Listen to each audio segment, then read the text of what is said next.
یہ خاص مغفرت کی دعا ہے، چکنا نہیں، غالباً سب کو یاد ہے، نماز کے بعد پڑھا کرو اس کو۔ ربنا لا تؤاخذنا ان نسینا، اے اللہ ہماری پکڑ مت کر اگر ہم بھول جاوے، او اخطانا ہم غلطی کر جاوے۔ ربنا ولا تحمل علينا اصرا كما حملته على الذين من قبلنا، پہلے لوگوں کے اوپر جو بوجھ ڈالا ہے وہ ہم پر نہ ڈال۔ ولا تحملنا ما لا طاقت لنا به، جس کی ہمیں طاقت نہیں ہے وہ ہمارے اوپر مت ڈال۔ واعف عنا واغفر لنا، ہم کو معاف فرما، ہماری مغفرت فرما، وارحمنا، اور تو کیا کر ہمارے اوپر رحم فرما۔ تو علامہ آلوسی رحمۃ اللہ علیہ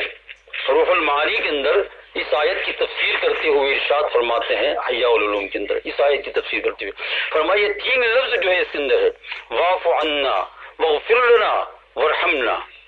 اس میں یہ ہے کہ واعف عنا ایک مرتبہ کہا اے اللہ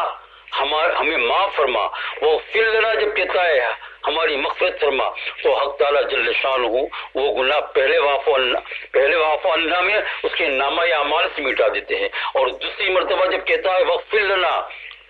کہ میری مغفرت فرما، تو فرمایا کرامن کاتبین کو بھی بھلا دیتے ہیں،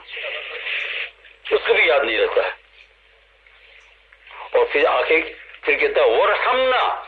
یہ اللہ جب صاف ہو گیا تو کچھ رحمت کی عطا فرما، تو اللہ تعالیٰ نیکیوں کی اس کے پاس جو ہے ورحمنا، یہ ورحمنا انت مولانا فانصرنا علی القوم الکافرین۔